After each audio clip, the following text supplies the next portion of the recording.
Mi nombre es Conchita Larrego Sopesense y mi lectura es Te entrego, amor, la mar como una ofrenda, de Carmen Riera. Desde aquí, desde esta ventana, no puedo ver la mar.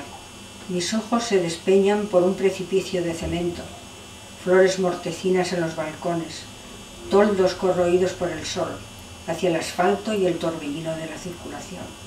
Mis ojos apuntan hacia el cielo, acribillado por antenas donde nubes negruzcas deshilachan descoloridas madejas.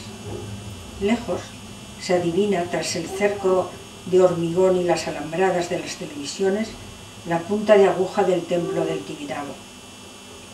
Por más que busco, por más que mis ojos recorren los límites del paisaje, no veo ni sombra de la mar, ni un reflejo, ni un rumor.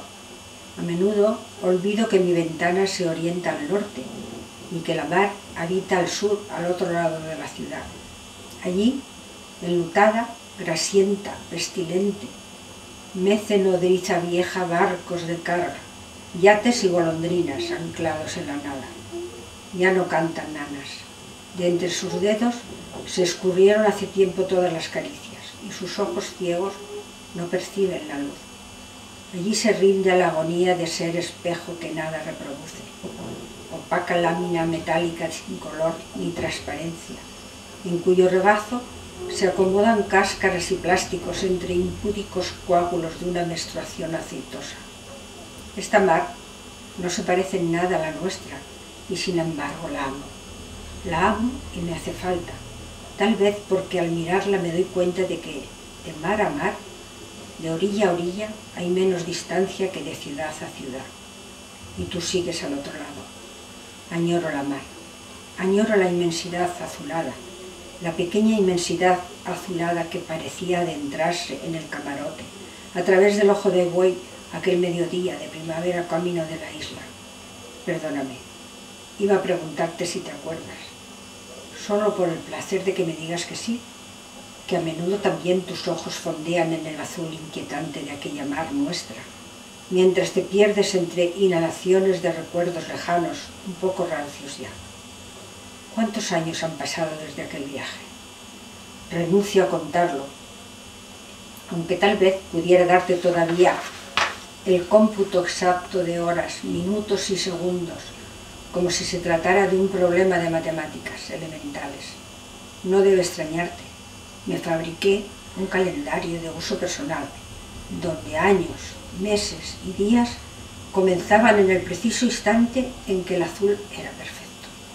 Tu cuerpo de seda, tibia, dulce y suavísima la luz que se filtraba. Éramos más jóvenes, menos conscientes, rebosantes de inocencia perversa, casi maligna, de ángel rebelde. Me duele utilizar estas palabras. Me doy cuenta de que pueden introducirte a pensar que tengo remordimientos. Tranquilízate. Me avengo perfectamente con mi conciencia. Tenía 15 años. Una canción de moda hablaba de tiernas muchachas en flor, y tú me la cantabas para hacerme rabiar. Tenía 15 años, y a ellos debí sin duda nuestra ruptura. Me gusta, por otro lado, saber que llegué a ti en el momento más crítico de mi adolescencia, cuando empezaba a ser mujer, y que tu influencia fue decisiva para que acabara siendo como soy.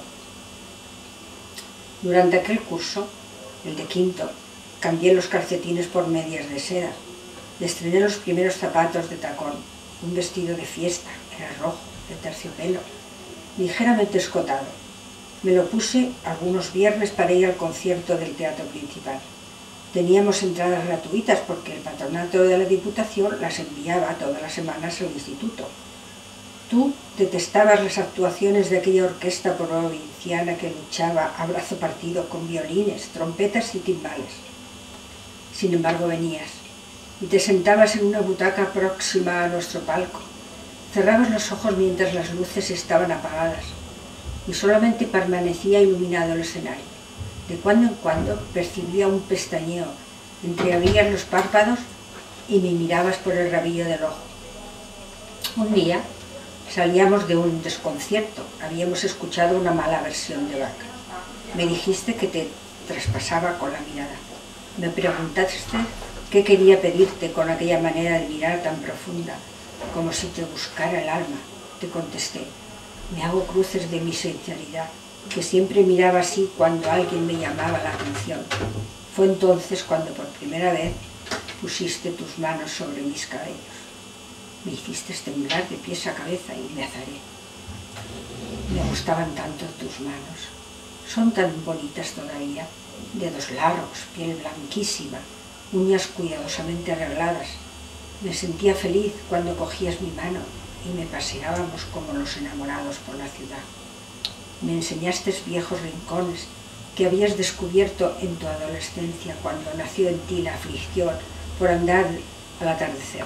Mis ojos, que eran los tuyos porque yo veía el mundo tal y como tú lo admirabas, captaron los matices, las formas, los colores, los detalles que a ti te sorprendían. Me preocupaba tanto mantener tu atención que incluso me esforzaba en adivinar y traducir tus impresiones, haciéndolas pasar por mías de una manera casi inconsciente. Aún hoy, a 10 años de distancia, soy capaz de entusiasmarme